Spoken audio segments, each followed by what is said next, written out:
Beleza, pessoal? Tudo bem com vocês? Nós estamos começando mais uma edição do Tereré com Fé. Eu sou Samuel Rocha e hoje eu tenho aqui ao meu lado o nosso convidado de hoje, o Gleison Silva, mais conhecido como Gleison Mamute. Gleison, muito obrigado por ter aceitado nosso convite para estar conosco nesta edição do Tereré com Fé. Obrigado, Samuel. Espero fazer uma entrevista agradável aí e vamos se divertir nessa entrevista aí. Maravilha. Pessoal, como de costume, vocês podem ver aqui à minha esquerda, nós temos a garrafa do tereré.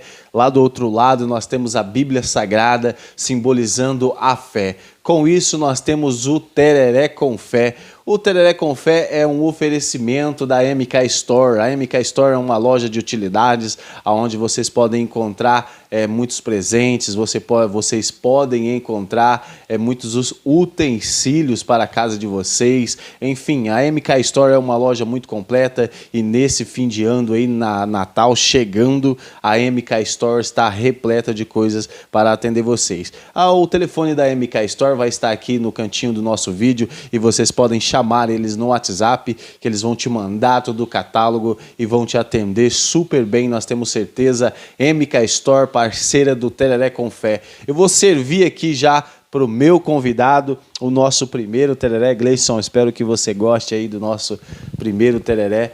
Pessoal, como de costume, eu tenho dito aqui sobre o tereré, né, que é uma cultura nossa aqui do Mato Grosso do Sul, aqui no nosso estado, e nós esperamos aí que esse problema com o Covid-19 venha passar logo, né, para que nós possamos fazer uso do nosso tereré sem consequências e sem problemas nenhum. Nós temos fé que logo tudo isso vai passar e nós vamos poder voltar a ter as nossas boas e velhas rodas de tereré por aí. Eu quero dizer a vocês que a minha saúde e a do meu convidado aqui está tudo certinho, tudo em dia. Por isso, nós podemos compartilhar aqui esse tereré. Esse tereré é exclusivo meu e do meu convidado. Beleza, pessoal? Vamos começar então, Gleison, o nosso bate-papo? Vamos. Vou pegar aqui do Gleison a nossa cuia do tereré. Espero que tenha te agradado o nosso tereré aí. Tá ótimo. Maravilha. Pessoal, hoje nós estamos aqui com o nosso convidado Gleison Silva, mais conhecido como Gleison Mamute. Pessoal, e o currículo do Gleison é bastante extenso, hein? Vou citar aqui para vocês. O Gleison foi 5 vezes campeão de boxe olímpico, 5 vezes campeão brasileiro de boxe olímpico, teve 6 lutas no MMA, 30 lutas de Muay Thai, 91 lutas de boxe, também participou da seleção brasileira de boxe. Então, nós vemos aí que o Gleison tem um currículo bastante extenso aí e nós já queremos entrar nesse bate-papo de hoje. Gleison, 5 vezes pentacampeão de boxe, Gleison. Graças a Deus, eu fui o primeiro sul-mato-grossense a conseguir um título para o nosso estado. Minha primeira vitória foi em Brasília, em 2007. Primeiro ouro. A primeira disputa de boxe foi em 2005 na Bahia. Eu fui bronze. Mas ouro eu consegui em 2007 no campeonato. Fiz 3 lutas lá e ganhei as 3 e inclusive o atleta que eu fiz a final era da seleção brasileira de boxe. Uhum. Eu consegui ganhar dele de um placar apertado de 9-7 e me consagrei campeão peso pesado daquele ano. Olha aí, que maravilha, hein, pessoal? Agora também, Gleison, eu queria te perguntar, como é que surgiu esse nome, Mamute? Isso vem do nosso mestre de jiu-jitsu, o mestre Isaías, que há muito tempo atrás, em 97, 98, até antes de 2000, eu passei pela academia dele, o conheci e ele me deu uma bolsa. Uhum. Naquele tempo só tinha uma bicicleta. E eu cheguei lá, eu não tinha técnica, eu só tinha força. Aí ele falou, esse cara parece um trator, parece um rinoceronte, uma vaca, um mamute. E aí pegou. Eu falei, não, mamute não. Aí a pior coisa, quando você não quer que pegue um apelido, né? É falar, eu não gostar. Daí daquele momento ficou mamute. Olha e aí pegou. Que bacana. Agora também, Gleison, você teve 6 lutas no MMA, né? Como é que Sim. foi essa passagem pelo MMA?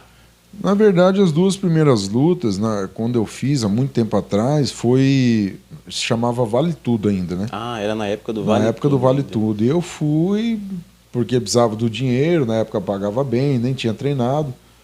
E uma luta eu perdi por falta de preparo, a outra eu estava ganhando, mas no final acabou o gás e o cara ganhou. Eu entreguei a luta, na verdade, né? Porque eu não aguentava mais, né? Não sabia nem como treinava. Depois que eu realmente comecei a treinar MMA, eu engatei 4 vitórias no evento que tem aqui no Campo Grande, chama Desafio do Guerreiro. Eu ganhei 4 lutas aqui, sou o dono do cinturão peso pesado, né? E aí, devido à falta de patrocínio, de investimento até do Estado, a gente não pôde dar continuidade nos eventos. Vamos ver se agora, o ano que vem, a gente consiga, né? Consegue retomar aí. Sim. Agora, como é que você vê esse crescimento aí do MMA a nível mundial, né? É uma coisa que tem se destacado muito, né? Então, esse ano ele era o segundo esporte que mais crescia no mundo, né? Perdia apenas pro rugby, né? O futebol é o que domina, né? Mas ele ainda, né? Então, assim, ele se tornou um grande show, né? Ele envolve todo um show. Então, gera muito mão de obra, muito emprego, tanto na cidade que hospeda o evento, com hotelaria, com táxi e mão de obra local, né? E a cidade ganha dinheiro com turismo, né? E tal, e o local, e todo mundo quer trazer um evento do UFC, porque o benefício que traz para o local é enorme, né? Eles já começam uma preparação um mês antes, né? Então eles são muito organizados, por isso que cresce, né? Agora, no seu conceito, Gleison, quais as diferenças entre o boxe e o MMA? Normal, assim, o boxe você se utiliza para golpear apenas os braços, né? O MMA ele se tornou uma modalidade, né? Você chuta, você soca, você queda, você bate no chão, você abraça. E o boxe você só abraça quando você quer interromper um pouco a luta, respirar, ou inibir o ataque do adversário, você usa esse artifício que logo em seguida o juiz já separa, né? E uma das principais diferenças é a bolsa, né? A bolsa Do boxe é milionária e você muito fala mais alta. do valor O financeiro. valor financeiro. A bolsa é inacreditável. Inclusive tem até alguns atletas do UFC que já fizeram algumas lutas de boxe e ganharam talvez o que não ganhou na vida toda, né? No boxe se paga mais. Muito mais. E eu imaginava que fosse o contrário, né? Pela essa adesão tão grande, né, que o mundo vem fazendo ao MMA. Eu imaginava que o MMA era melhor pago. Era para ser, né? Mas o boxe ainda reina em questão de bolsa, né? São muito mais organizados e ele é pioneiro, né? Há muito tempo o boxe já vem. Então, é absurdo, né? É absurdo o que ganha, né? Meu Deus, rapaz. Agora, Gleison, me fala uma coisa. Você passou pelo Muay Thai também, né? Na verdade, eu comecei no Muay Thai, né? Você só começou. Eu comecei no Muay Thai, foi minha primeira luta. Mas sim, o início da sua carreira foi no Muay Thai. Em 96. Entendi. Eu comecei. Aí eu comecei a treinar. Aí o que acontece? Um jornalista, amigo nosso, que na época ele fazia aquele jornal Primeira Hora e tal, ele assumiu, ele fazia as entrevistas com os atletas e ele assumiu a presidência da Federação de Boxe. E não havia atletas para formar um evento. E ele começou a convidar os atletas de outra modalidade para lutar o boxe. E é onde eu fui ganhando destaque. Comecei a fazer os eventos aqui, fui ganhando, lutamos contra Cuiabá, né, Mato Grosso, ganhei. E aí a gente se aventurou em um primeiro evento que foi lá na Bahia, que a gente ficou quase 3 dias dentro de um ônibus, micro-ônibus e aquela loucura. E é onde eu consegui ser o bronze, né? Aí depois foi se organizando, foi tendo mais visibilidade, e aí logo já fui campeão brasileiro, fui para a seleção. E aí a gente colocou o Mato Grosso do Sul no cenário nacional de boxe. Aí os grandes estados como São Paulo, Pará e Bahia descobriram que tinha outro estado que poderia ser campeão, né? Olha aí. E aí a gente começou a destacar. Nunca perdi para algum desses caras aí, em brasileiros assim, não. Sempre consegui ganhar deles. Coisa linda, hein, Gleison? Que maravilha. Agora você pontua hoje 91 lutas de boxe. Sim. Com vitória foram quantas? 81. 81 com vitórias, com perdas 10. 10. Olha aí, Gleison. O que você atribui às suas perdas? Você acha que existe uma preparação bem legal que o pessoal está fazendo? Ou é uma coisa muito ali do cenário na hora? Ou é um pouco de cada coisa? Na verdade, a minha situação com essas 10 derrotas foi algo muito novo e muito rápido na minha vida, né? Uma hora eu estava sendo campeão, no outro ano já estava disputando o Torneio Nacional das Estrelas, que chama os 4 melhores da sua categoria, e ali começa, quem ganhar vai para a seleção. E logo eu já fui para a seleção. Então, assim, eu enfrentei um pouco de resistência quando eu cheguei lá, porque o atleta que era o preferido do técnico, eu bati nele, eu ganhei dele. Então, assim, eu estava treinando com atletas que já estavam há 10 anos, 8 anos. E você era um novato. E eu era um novato. Deles. Então, era tipo um Big Brother lá. Toda semana era eliminado um para ficar a seleção permanente, entendeu? Entendo. Então, os caras não davam o bizu, o que tinha que fazer. Eu só sabia que eu tinha que treinar muito. E nessa de ter que treinar muito, eu tive meu primeiro overtraining lá. Eu nem sabia o que era isso. Então eu achava na minha cabeça, falei, bom, o treinador não gosta de mim, eu tenho aqui mais 3 caras que já treinam há muito tempo. Eu não sou do boxe, eu sou do Muay Thai. Então eu vou ter que treinar mais que todo mundo. O que é o overtreino? O overtreino é quando você treina demais, você põe o seu corpo, ultrapassa o limite. Aí você tem umas consequências, você não dorme direito. É como se tivesse um motor que está fundindo. Entendo, uma sobrecarga Uma no sobrecarga corpo. E ele vai quebrando. Então eu fui para a classificatória da Guatemala, eu já estava com overtreino, porque eu perdi uma luta, eu não fui para as Olimpíadas da China por 1 ponto. E eu não consegui entender por que eu estava tendo aquele mau desempenho. Aí, quando eu não fui para as Olimpíadas, o grupo foi, aí deram folga para aqueles que não foram. Eu encontrei um amigo meu que dava aula na academia de um professor, que ele se formou nos Estados Unidos.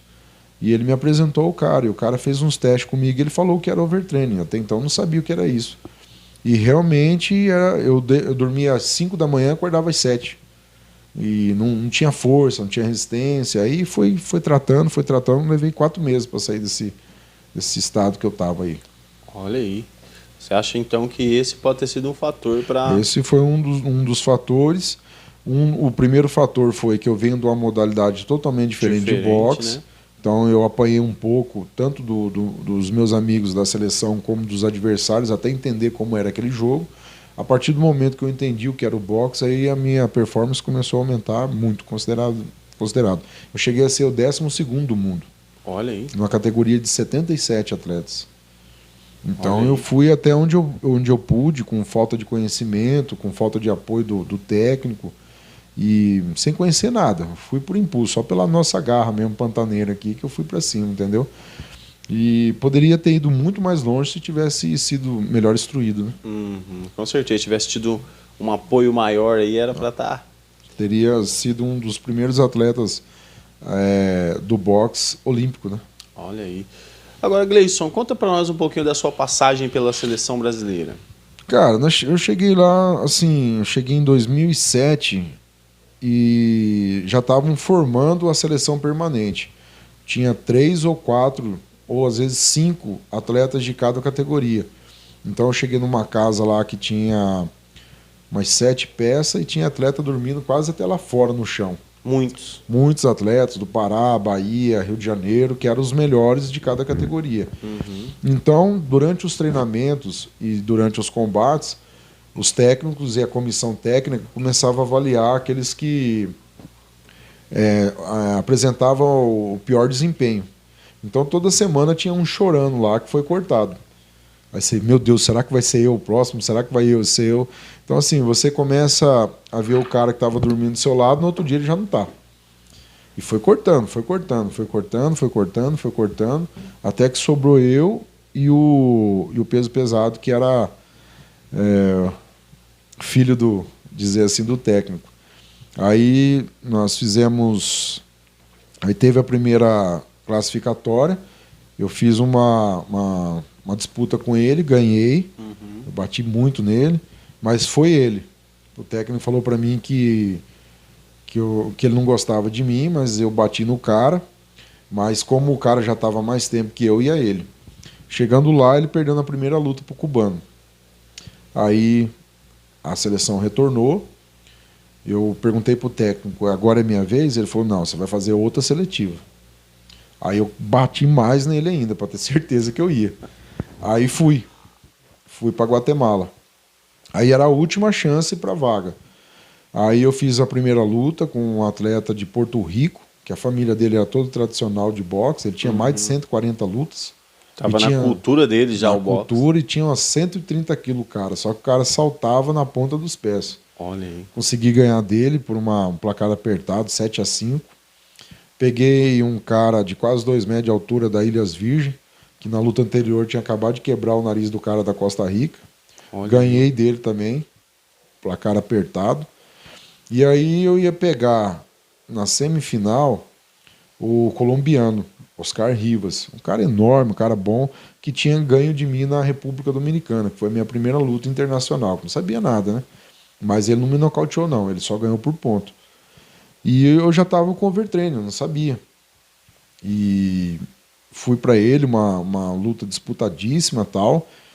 E no final na época era 4 rounds de 2 minutos. No último round, tava 4-1 para ele. Uhum. Faltando 1 minuto, eu empatei a luta. E aí a gente foi até o final, faltando 10 segundos, ele me deu um jab e me abraçou. E não deixou eu pontuar. Aí ganhou por 6-5. Olha aí. Eu consegui empatar, foi 5-5, ele deu um jab, ganhou de 6-5. Apertadíssimo. Apertadíssimo. Aí ele foi para as Olimpíadas e eu não pude, porque aquela luta era que me daria a vaga. Olha aí, cara. Infelizmente não fomos. Agora, vou servir aqui mais um tereré pro Gleison. Gleison, mais um tereré aqui para você. Hoje eu tô bem servindo aqui o nosso tereré. Vocês não sabem, o nosso penúltimo convidado aqui me chamou a atenção, agora eu vou aprender com ele. Júlio Tosi, lembra de mim aí quando assisti essa entrevista aí? Agora, Gleison, voltando aqui o nosso bate-papo, você foi sparring do Cigano, do Minotauro e do Antônio Júnior. Falei certo a palavra? Antônio Júnior, cara de sapato. Olha aí. Sparring é a palavra exata? Sparring. E do Vitor Belfort também. O que é, Gleison? O sparring é assim, ó. Aqui no Brasil, você quando o atleta fecha uma luta para o UFC, ele vê o estilo de luta do seu adversário. Dentro disso, ele contrata no Brasil ou traz alguns atletas de fora os melhores na sua modalidade. Então, como a maioria desses caras, eu conheci o professor Dória nessa nossa jornada, e ele viu meu potencial no boxe, ele me chamou para fazer a parte de boxe.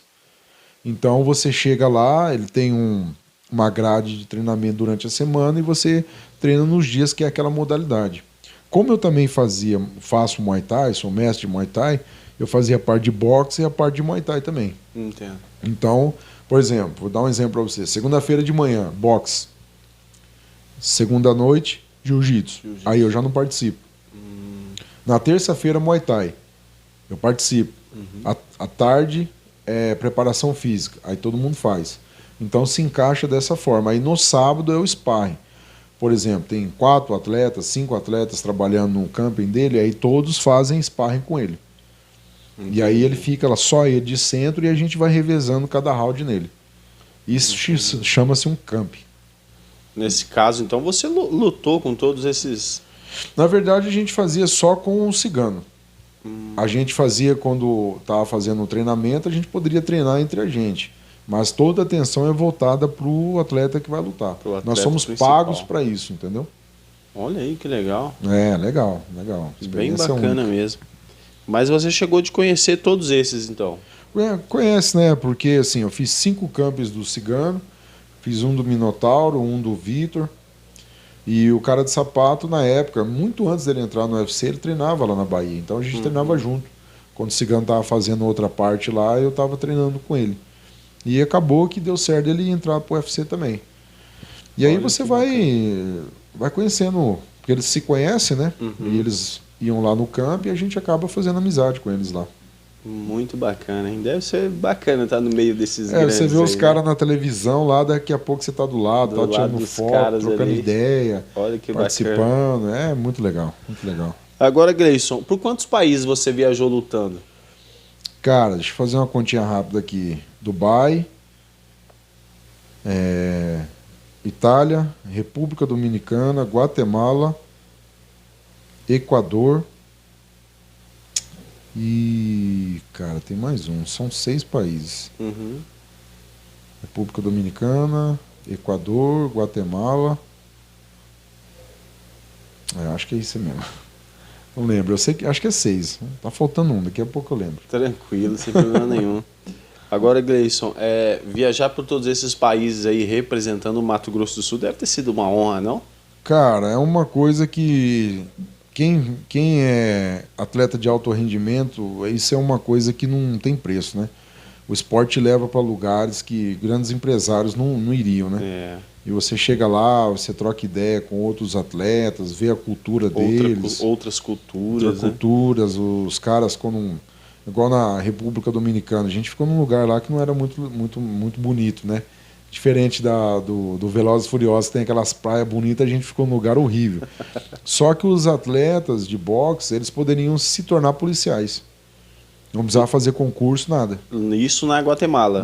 Na República Na Dominicana. República Dominicana. E os caras iam fazer as suas pesagens, chegavam, tiravam armas deles lá, colocavam, fazia a pesagem e lutavam. É um direito deles lá isso. É um direito. O cara que é atleta assim de alto rendimento, ele se torna policial. Tem alguma justificativa para isso? Ou seria assim, o preparo físico? Não, eu acredito por mim, assim, que é pela índole deles, né? Pelo que eles fizeram pelo país, né? São atletas que são focados, são de boa índole e tal. Então, assim, uma forma do país agradecer pelo que eles fizeram é depois eles dar um emprego pro cara. Acho que na Itália também era assim. Olha que bacana. Então, o cara, aqui no nosso país, o cara, se não fez um pé de meia durante a sua trajetória, tá condenado a virar um tiozinho de guarda aí, né? Meu Deus, cara. Essa é a parte difícil, né? Aqui é a parte difícil. Agora, o Mato Grosso do Sul, falando do nosso estado, nessa época do seu auge aí na sua carreira, o estado apoia? Como é que é o suporte que o nosso estado dá? Cara, é duro você falar isso, mas assim, ó, aqui tinha uma bolsa de R$ 800 do estado. É dada aos melhores de suas categorias nos seus esportes. Eu nunca peguei ela. O que eles alegavam é que se você pega outro tipo de bolsa, você não poderia pegar aquela. Mas se você entende que por exemplo, eu fui o número 1 do ranking durante 5 anos. Eu tinha aquele Bolsa Atleta federal e tinha uma bolsa do clube que me contratava para os Jogos Abertos. Uhum. Se você está em alto nível, você tem um maior investimento. E R$ 800 pode não ser nada, mas para um atleta, de um suplemento, alguma coisa que ele precisa, fazia diferença. Fazia diferença. E eu tive duas propostas, tanto da Bahia como de São Paulo, para eu representar eles. Eu teria bolsa municipal e bolsa estadual. Mas eu, como queria representar o meu estado e tal, não aceitei. Vou te dizer do fundo do meu coração, me arrependo. Olha aí, porque eu não tive nada de reconhecimento. Todo mundo, quando eu ganhava algum título, quer tirar foto, quer te dar uma moção, mas não quer te dar um patrocínio, não quer te dar nada. Paz, cansei de tomar chá de cadeira, cansei de ir atrás, cansei de fazer isso, aquilo. Passou, meu filho, já era. Lamentável. Lamentável. Que o nosso estado, um estado tão rico, né? Não ajuda, cara. Teria um suporte bem bacana para dar. E querendo ou não, é uma divulgação, né, do nosso estado, como muitas riquezas que nós temos, né? Como muita coisa boa que o Mato Grosso do Sul tem, né? Também, por que não destacar os nossos atletas, né? O que seria uma coisa bacana nessas épocas de Jogos Olímpicos, enfim, né? Sai muita coisa na mídia, mas um suporte financeiro, uma estrutura, não sai, não. Não sai. A gente perde muito atleta que vai para outros estados, para outros países, porque lá o cara ganha um salário digno. Essa liberdade o atleta tem. Sim. Não tem nada que... Não impede, mas quem vai segurar o cara? Se o cara tem uma proposta melhor, que vai... Eu tive proposta para ir para Dubai. Não quis. Falei, cara, se eu for ter que trabalhar duro, vou trabalhar aqui na minha terra, perto da minha família, dos meus amigos. Não vou para um lugar distante, apesar de ter amigos meus lá. Mas você vai levar a sua família. Sua mulher não fala árabe, não fala inglês. Não pode andar lá como anda aqui. Você acabou com sua família. É verdade. Vai passar, talvez, situação complicada, né? Se você tiver fé, bicho, para ganhar dinheiro, você ganha em qualquer lugar. Então eu tenho fé que eu ganho dinheiro aqui e vivo. Estou vivendo um pouquinho melhor do que eu vivia, entendeu? Graças a Deus, Deus me deu inteligência aí de trabalhar com meus personagens nas academias. Mas eu pretendo ficar aqui.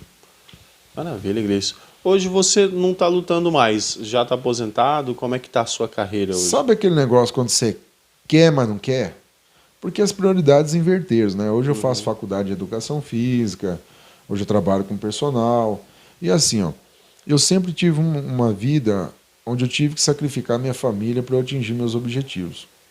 Então a gente entrou em concordância, que minha esposa falou, eu já paguei o preço até aqui, daqui para cá eu não consigo mais.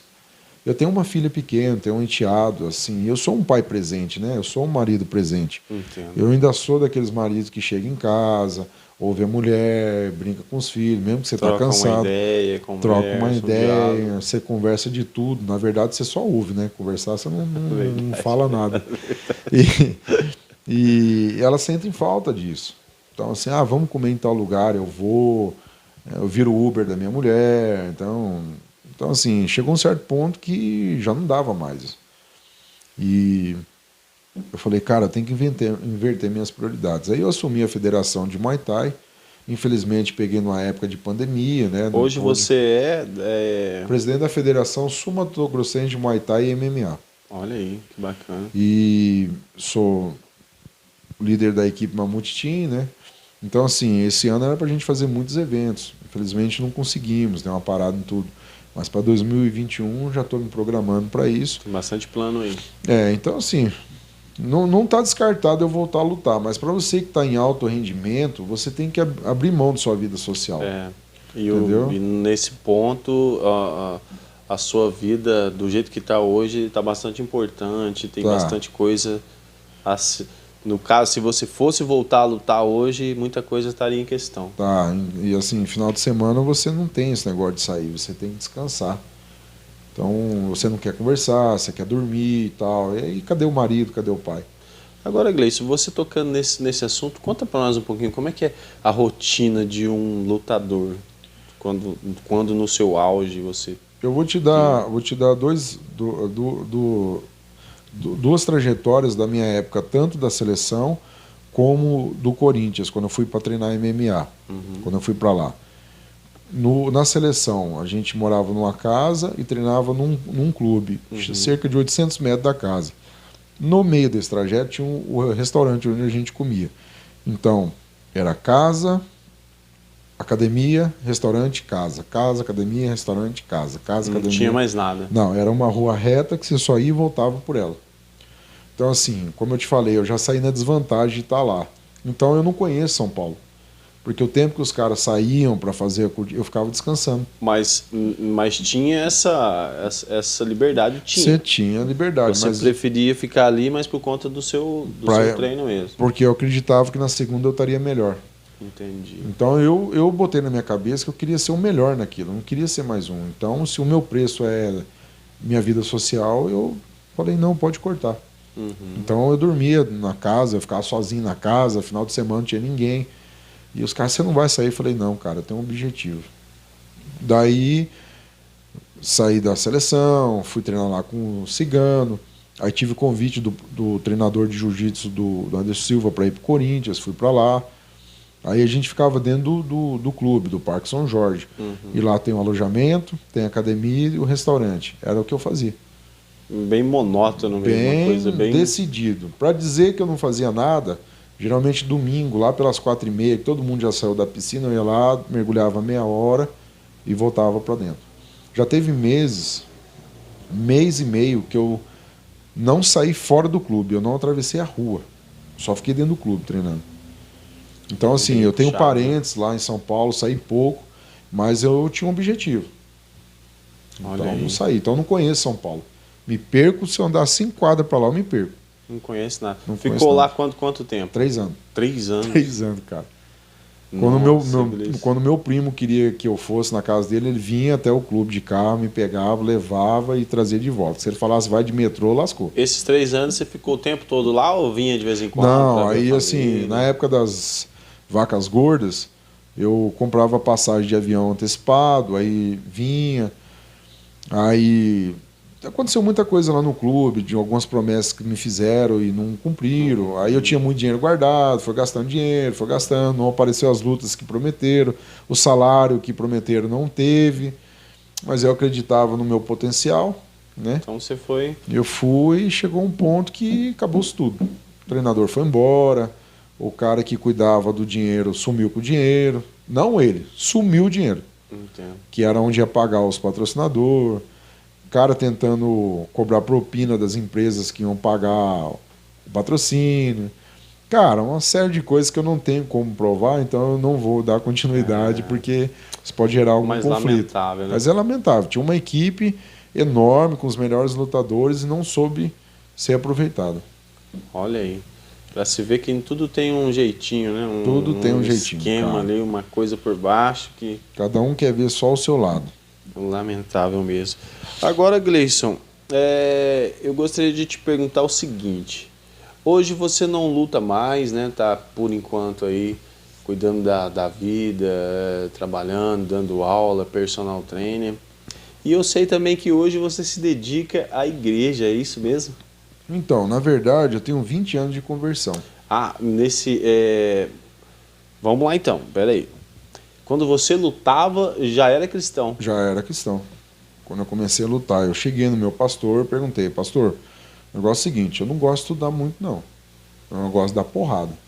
Eu tô tendo uma opção aí, eu posso ser atleta? Ele falou, cara, é uma coisa profissional? Eu falei, Isso antes de você começar a lutar valendo mesmo. antes de começar a lutar valendo. Olha aí.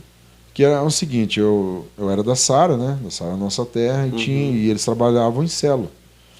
E um amigo nosso conheceu esse pastor, e esse pastor e o meu amigo convidou a gente para ir numa célula no Lava Jato, ali na Estrela do Sul. Só que a gente era a pior... Cara, eu vou te falar uma coisa, o galardão desse pastor é grande, porque, cara, o que ele sofreu na mão da gente, a gente era terrível. E aí, o cara pagou um preço, aí fiz um encontro e tal, e eu tinha isso na minha vida. Eu fui militar da base aérea, eu tive a oportunidade de fazer concurso, mas eu queria ser lutador.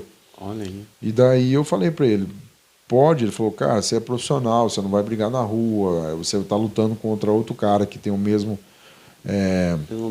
objetivo e acabou a amizade. Então faz. E fui. Só que a gente não pode, Samuel, brincar de ser evangélico, a gente não pode brincar de ser crente. Entendeu? O diabo ele não brinca no serviço dele. E eu tive, se eu fosse um cara mais sábio, se eu tivesse 1% da sabedoria de Salomão, eu era milionário hoje. Infelizmente, eu tive a audácia de, quando eu estava no auge, conquistando tudo, falar para Deus, Deus, o Senhor me dá um tempinho agora que eu vou cuidar um pouquinho das minhas coisas, depois eu vou cuidar das suas. Nesse ponto você se afastou da igreja. Não me afastei, eu parei de ler a Bíblia e parei de orar. Foi onde que arregaçou tudo, perdi patrocínio, todos os projetos que eu fiz não concluíram, perdi dinheiro. Parece que fechou assim. Entendo. Entendeu? Tipo, Deus falou assim, bom, cara, você quer andar sozinho, você anda. E depois que eu passei por tudo isso, eu cheguei no meu pastor, eu falei, pastor, eu sou o melhor do Brasil no boxe, pela minha categoria. Eu troco porrada com o cara que é campeão do UFC, na época o Cigano era campeão peso pesado. Troco porrada com esse cara do UFC, por que eu não rompi? Ele falou, porque você deixou Deus de lado. Só por isso. Olha aí. Você deixou Deus de lado e o diabo entrou na sua vida. Então, você fechou as portas, falei, fechou de tudo. Eu tô duro.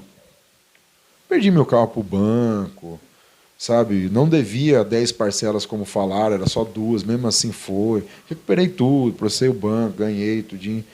Mas foi um momento difícil ali. Eu tinha apartamento alugado na Bahia, morava perto da praia, tinha carro. Andava, eu treinava, eu perdi tudo, cara, perdi tudo. pela audácia de falar para Deus que eu ia cuidar um pouco das minhas coisas, depois eu cuidava da dele. Agora, Gleison, nós vemos nesse ponto da sua vida aquela típica situação do ser humano com, eu acredito, né, com um ego inflado, né? Você acha que, devido você ser muito bom na sua categoria, campeão, né, como nós já citamos aqui, você acha que o ego entrou em você ou falou mais alto, que te afastou da presença de Deus? Na verdade, foi falta de conhecimento, porque eu acreditava na força dos meus braços. E a Bíblia é clara quando você fala isso, né? Você acreditar na força do seu braço. Eu devia ter feito uma sociedade com Deus. Então eu acreditava que eu sozinho, sem buscar, eu iria longe. E Deus me provou que não. Ele não me castigou, ele só não fez nada. Entendo. Entendeu? Ele falou, você não está pedindo nada. Vai pela sua força então agora. E foi a minha queda. Foi a minha queda. Hoje eu faço uma reflexão da minha imaturidade. E hoje, cara, se eu tivesse... É o que todo mundo fala, né? Se tivesse a cabeça, hoje o conhecimento, não teria feito essas cagadas. Eu tive coisas que muito atleta não tem até hoje. Eu tive patrocínios. Eu viajava de avião cada 20 dias. Entrava no aeroporto, descia aqui, sabe? Fui conquistando minhas coisas, talvez. E aí você acha assim que a força do seu braço te leva para um lugar, entendeu? Você acha assim, bom, eu vou até aqui com a força do meu braço, depois eu chamo Deus para ir mais. Entendo. E não é assim. Eu tomei um tombo muito feio, cara. E eu estava tão cego, e não entendia por que as portas não abriam, por que eu não lutava nos eventos internacionais para ganhar dólares, para ganhar libras, para ganhar euros, e não fechava, e caía as lutas, que se fala o termo cair quando não fecha. Uhum. E eu, dentro do Corinthians lá, eu era um dos melhores dos pesos pesados e não conseguia entender, cara. Aí eu corri pro pastor, né? Falei, pastor... Me ajuda. Aí ele não alisou, não. Falou, você realmente é o que você falou. O que, pastor? Burro. Você devia ter, desde o início, quando abriu as portas, como você orou, você ter firmado na palavra, você devia ter buscado mais, você devia ter orado mais. O que você foi fazer? Olha aí. E, cara, eu, no meu orgulho, eu não queria aceitar que era isso. Depois, buscando palavra, orando e tal, o Espírito Santo falou comigo, aí eu desabei em choro, né, cara? Eu falei, nossa. Caiu cara, na real naquele momento. Eu queria ter apanhado no octógono, mas não queria ter apanhado assim, com palavras igual o Espírito Santo falando comigo. Falou, você é bom, mas sem Deus você não é nada. Cara, você lutar com um cara que é 2 vezes campeão mundial e campeão olímpico, e o cara não te nocautear. O cubano, que era o cara, foi nocauteado. A gente veio embora pro Brasil, logo 15 dias depois chegou a seleção de Cuba. O cara foi nocauteado. Tem vídeo no YouTube. Olha aí. E eu não fui. Quando acabou a luta, teve um jovem, estava assim, eles desceram da arquibancada e foram tirar foto comigo. Eu achei que eles iam me linchar, né? Aí já me abraçaram assim, tirando foto e me abraçando. E eu sem entender nada, né? Aí o meu amigo falou, pô, curtiu você muito, porque eu brincava na luta tal, e não tive medo. Eles falavam que era Davi e Golias, né? Que o cara era grandão e tal. Então, assim, eu não entendia. Aí eu fui ver, cara, eu falei, cara, o mundo espiritual não é brincadeira. Não é. Não brinca de ser crente, porque o diabo não brinca de ser diabo, cara. É verdade. E minha queda foi... Mas eu vou te falar uma coisa, Samuel. Eu não trocaria hoje a aliança que eu tenho com Deus, ou a afinidade que eu tenho com Deus, por nenhum milhão, não, cara. Hoje você está frequente na igreja, está trabalhando ali. Estou ali, meu pastor pode contar comigo, sempre tem me ajudado, cara, sabe? É o mesmo pastor daquela época ainda? Não, não é, cara. Infelizmente, naquela época, o pastor Peter pagou o preço, ele semeou, mas outro colheu. Aí teve umas brigas lá na Sara, tal, aí dividiu e tal. Hoje você está na Sara ainda? Não, hoje eu sou da Cristo é a Resposta. Ah, sim. Eu conheci esse pastor, esse meu pastor, na época que eu estava dando aula numa academia, ele foi lá fazer treino. Aí eu vi um gordinho lá, eu falei, cara, eu vou dar uma aula aqui, eu vou matar esse gordinho, ele vai sumir daqui. E ele foi me abençoando. Meu primo falou que eu dava aula lá, e o cara querendo me ajudar, eu achando que ele era homossexual. E, não, eu quero te ajudar, me deu dinheiro. Eu falei, você tá maluco, rapaz? Quem que dá dinheiro para os outros? E de tanto eu confrontá-lo, ele falou assim, deixa eu te falar uma coisa, você não orou para Deus te ajudar? Eu falei, orei. Você está recebendo uma bênção, você está recusando? Olha aí. Eu falei, mas que benção, cara. Ele falou, cara, Deus está mandando te dar esse dinheiro. Que Deus está mandando, cara? Ninguém dá dinheiro para ninguém assim, não. E sabe, aquele coração fechado, raiva, ódio. E aí o cara foi pregando, foi amaciando ali. Eu falei para ele, ó, vou pegar esse dinheiro, mas eu vou te dar aula depois. Particular. Ele falou, cara, não quero aula. Deus mandou te dar esse dinheiro. Como você não tem conhecimento, você não acredita, né, cara? É um choque na hora ali, né? Aí peguei o dinheiro, fui embora desconfiado. Eu falei, cara, ninguém dá dinheiro para mim, cara. E olha como é as coisas. Eu recebi a Bolsa Atleta Federal, e aí acabou o ano, virou o ano. Eu achei que a partir de janeiro eu já recebia de novo. Eu fui receber 5 meses depois. Esse pastor pagou as contas da minha casa, ele fez compra. Eu tinha uma filha recém-nascida, ele comprou leite da melhor qualidade, colocou alimento da melhor qualidade. E aí eu fui entender, cara, o que é ser abençoado, o que é a provisão de Deus. E eu chorava, eu falei, cara, toda a vida eu recebi paulada e cobrança. Hoje eu vejo alguém trazer as coisas para mim aqui e ainda pergunta se eu estou precisando de alguma coisa. É muito esquisito, é confuso, né, cara? Que a gente está acostumado a defender o nosso, né? E outra coisa, você estava acostumado ali a lidar com pessoas, né, que não tinha interesse nenhum em ajudar o próximo ali, né? Digamos assim, qual o interesse, né, num ringue, no caso, numa luta, adversário contra adversário, a sua equipe contra a equipe do outro, Só não vitória. tem nada Não, ali não que, tem. que... Então você saiu de um mundo e foi para outro totalmente o contrário, Totalmente contrário. Dentro do esporte é muita competição, né? Se você reparar, em qualquer lugar, em qualquer segmento, as pessoas só lembram do número 1. Dificilmente as pessoas lembram do vice-presidente, do vice-prefeito, vice-governador. É isso mesmo. E o segundo também não quer lembrar. Então eu sempre treinei na minha vida para ser o número 1. Para ser o primeiro, né? Para ser o primeiro. Então eu batia no cara, no outro dia eu estava conversando com ele, mas naquele dia eu falava para ele, eu vou tentar te matar aqui nesse ringue. Então eu trabalhava muito psicológico, eu tinha muito DVD do Mike Tyson, eu via as estratégias dele, então eu começava a tentar ganhar a luta já no psicológico do cara. Falava para ele, eu vou te bater tanto que até o quadro da sua casa vai ficar de olho roxo. Aí o cara, não, bicho, eu falei, não tem esse negócio de amizade, não, amanhã você é meu amigo, mas hoje eu vou tentar te matar no ringue. Mas não era uma estratégia de deixar o cara nervoso. Entendo. Então eu sempre fui competitivo, porque quando eu lutava nos Jogos Abertos de São Paulo, o cara falava, se você for campeão, eu vou te dar mais dinheiro. Se você for ganhar mais uma luta, eu te dou mais dinheiro e uma passagem de avião. Rapaz, eu caía pra dentro. Nossa, aí você com gás, né? Então, assim, dessas minhas 91 lutas, 81 vitórias, 72 foi nocaute. Nocauteei bastante gente. Ganhou muita grana, Gleison, nesse meio? Cara. Ganhei e gastei. É um meio muito lucrativo. É, lucrativo. Assim, se eu tivesse ido para as cabeças, pro UFC, eu teria ganhado muito mais. Eu guardei dinheiro, já estava para dar entrada na minha casa antes de acontecer tudo isso, e eu vivia muito bem, vivia confortável, né? Não tinha problema financeiro. Não tinha. Passei uns perrengues no começo, né? Como todo mundo, depois consegui vencer, e quando era para dar o passo maior, eu caí, foi lá pior de onde eu estava. Ali, como se Deus tivesse dito, opa, aqui eu entro. Foi, cara, foi. Passei muita aprovação, cara. Se eu for te falar a minha história aqui, você vai me dar 100 aqui, entendeu? Mas assim, eu não me arrependo de nada porque eu passei, porque o crente ele tem que ter experiência, cara. Ele tem que buscar... Hoje você vê tudo isso como experiência. Experiência e aprendizado, cara. E na verdade é uma coisa bastante interessante, né? Que você citou agora que você sempre lutou, sempre treinou, sempre se dispôs a ser o número 1, né? Sim.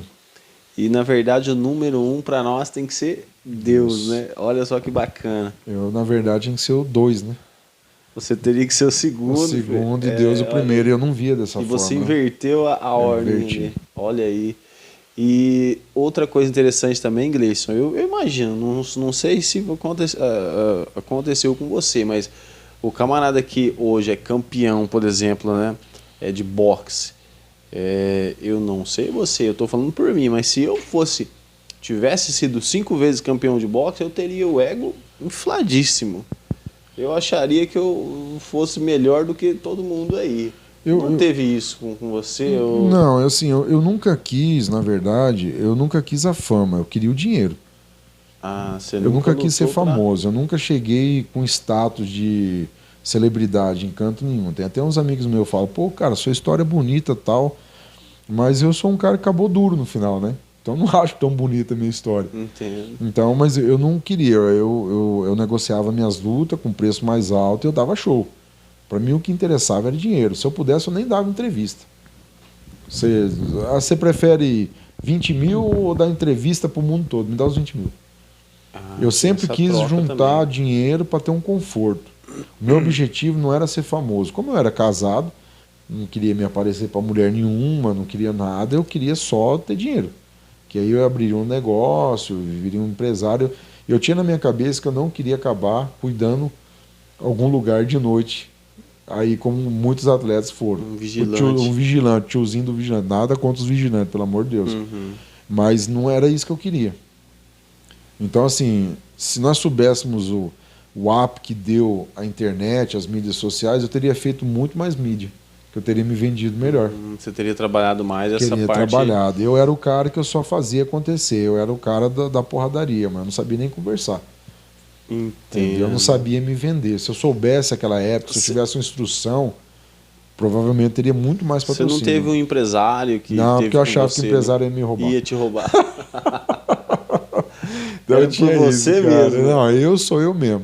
Não tem essa conversa, não. Olha aí. Então eu tinha um vocabulário chulo, mano, é nós. Então, cara, ninguém quer ver isso na televisão, entendeu? Entendo. Como que você vai vincular a sua marca de uma empresa de um cara que fala, pô, né, que nós bate mesmo, que nós arrebenta. Ninguém quer.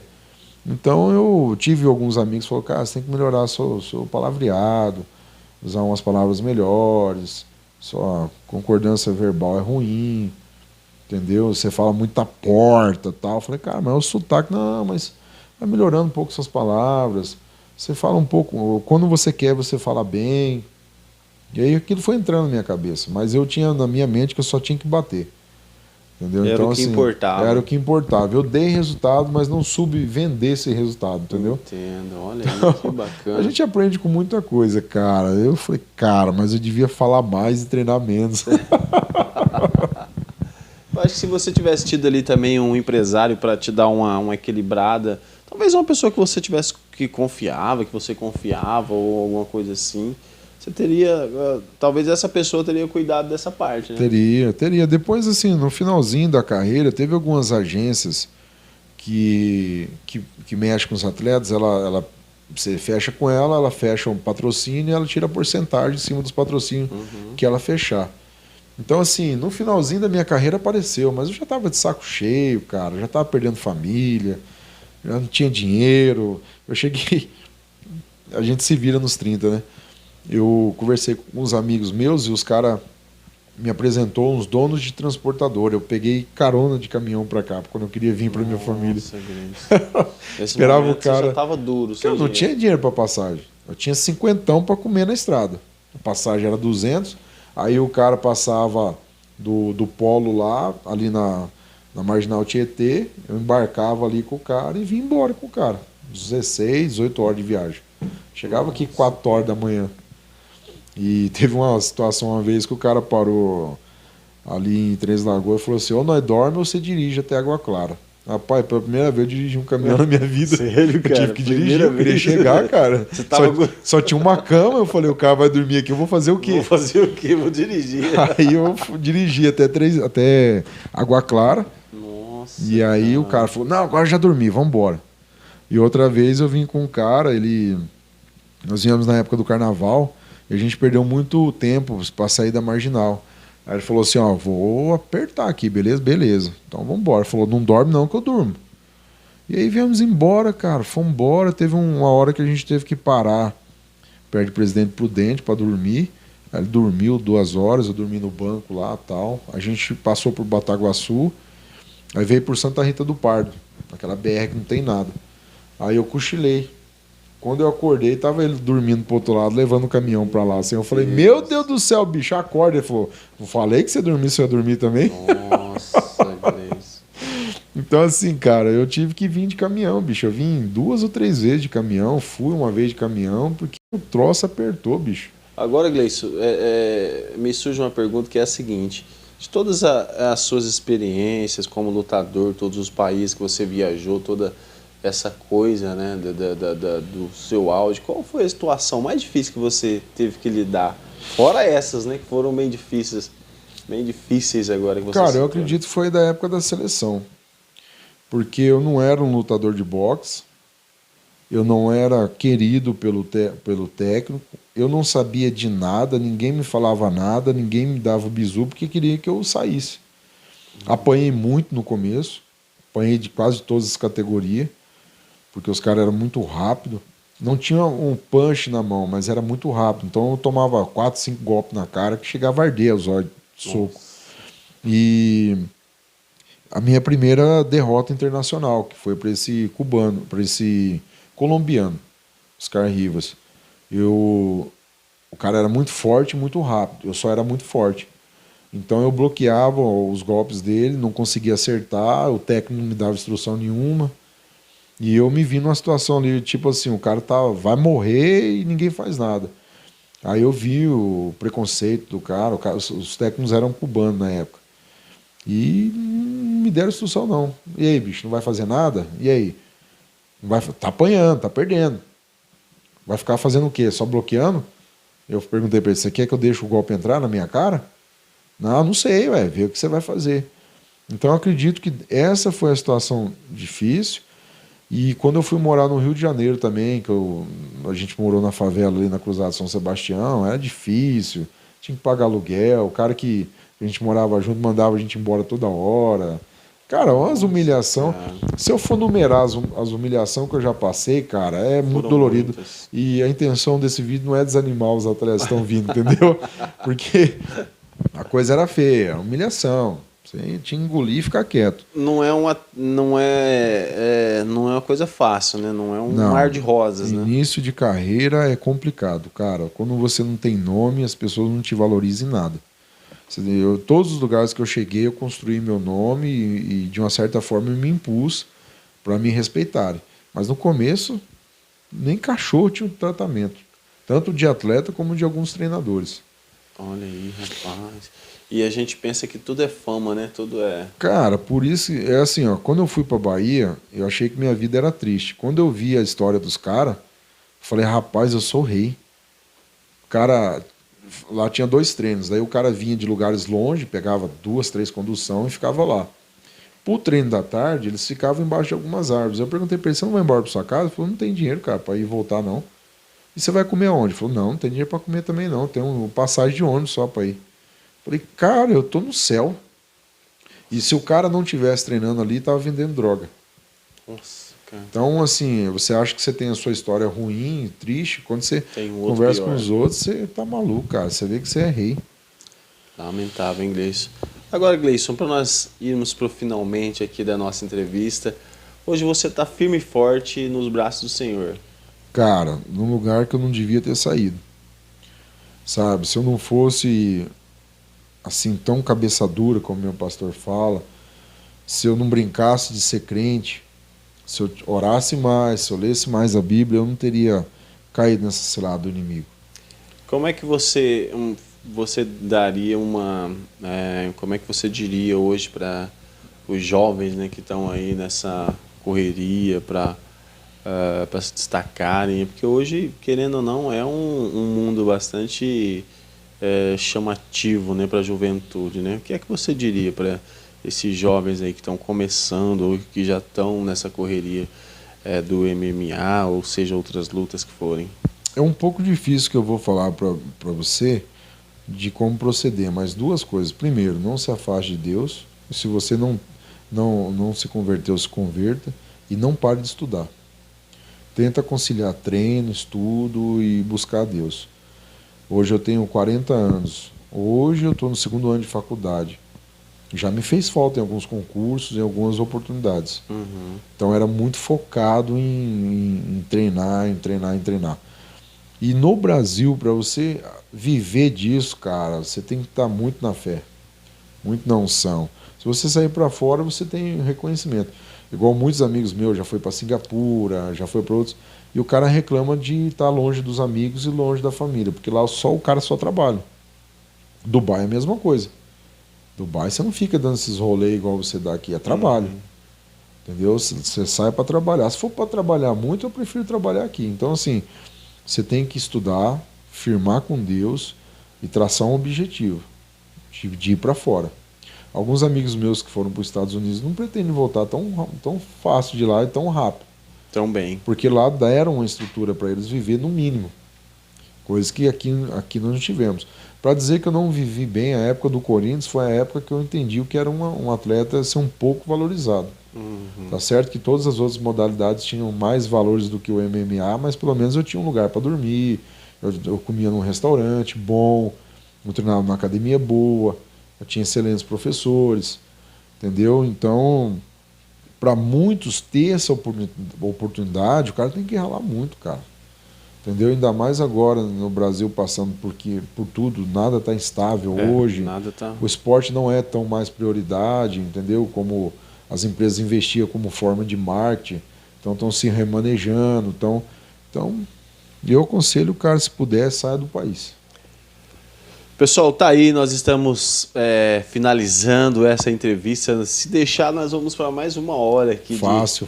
de conversa, porque tá muito bom aqui as experiências do Gleison, toda essa bagagem aí que ele adquiriu nas lutas, enfim. Fico muito grato, Gleison, por você ter aceitado o nosso convite. Acredito que agregou demais aí para esta edição do Tereré com Fé. Quer falar mais alguma coisa, Gleison? Não, eu fico feliz por você ter me convidado da gente falar da palavra de Deus, para a gente trazer a realidade do que é o esporte, de quem viveu do esporte. Não significa que a minha experiência é uma regra geral. Tem pessoas que obteve muito êxito e tal. Essa foi a minha trajetória, entendeu? Esse foi o caminho que eu percorri, muito difícil e tal, mas esse vídeo, essa entrevista é para animar, não é para desanimar não, entendeu? Então vai, se você é crente, bota o joelho no chão, peça direção para Deus, entendeu? Para você não cair nas ciladas que eu caí. O mais importante, eu acho, de tudo aqui que nós aprendemos hoje com a vida do Gleison aqui é que Deus tem que estar em primeiro lugar, né? Sempre. Acima de tudo, ter Deus ali nos comandos da sua vida, dos seus propósitos, dos seus objetivos, e com certeza nós vamos ter vitória e teremos êxito, né, naquilo que fizermos. Mais uma vez, pessoal, eu quero agradecer vocês que estão sempre aí assistindo a gente lá no nosso canal do YouTube. Eu quero dizer para você que ainda não se inscreveu no nosso canal, corre lá. É só digitar no campo de busca do YouTube Tereré com Fé e já vai aparecer lá os nossos vídeos. Tem muita coisa bacana vindo aí também, né? E nós estamos também no Instagram. É só digitar lá no campo de busca também Tereré com Fé. Que já vai aparecer lá a nossa página. Também nós estamos no Facebook, é só ir lá digitar Tereré com Fé que vai aparecer. Então se inscreve na nossa página do YouTube, ativa o sininho de notificações para que você possa receber o conteúdo em primeira mão quando nós postarmos, quando o vídeo for ficar disponível, você já recebe em primeira mão.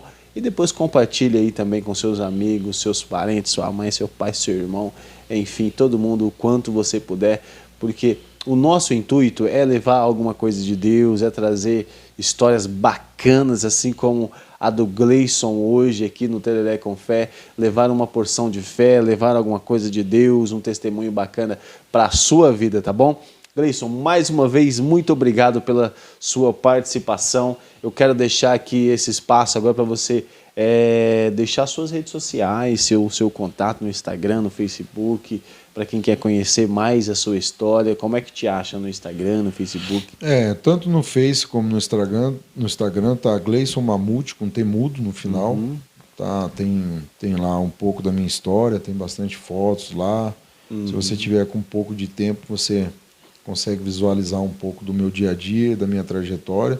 Tem algumas lutas de boxe e de MMA também no YouTube, coloca lá Gleison Mamute, aparece algumas coisas. E se quiser mandar uma mensagem no Instagram, no Face, eu demoro um pouquinho, mas eu respondo. E a gente troca uma ideia, vai fazer uma aula de personal comigo aí. Isso, já divulga aí a sua... Vou levar para você uma parte do treinamento de alto rendimento, mas não é para você ser lutador, não. É para você ter um bem-estar, para você investir na sua saúde, para você que é empresário, que tem a cabeça corrida do dia a dia, quiser aliviar um pouco, vamos fazer um treino, eu atendo na sua casa, ou atendo na academia. Vamos fazer uma aula experimental aí, tenho certeza que você não vai se arrepender não, beleza? Muito bacana. Gleison, mais uma vez, muito obrigado pela sua participação conosco. Pessoal, nós esperamos aí que o Senhor venha falar ao seu coração, que algo de Deus venha vir sobre a sua vida, diante do nosso trabalho aqui, diante do nosso convidado, que o Senhor possa alcançá-los, tá bom, pessoal?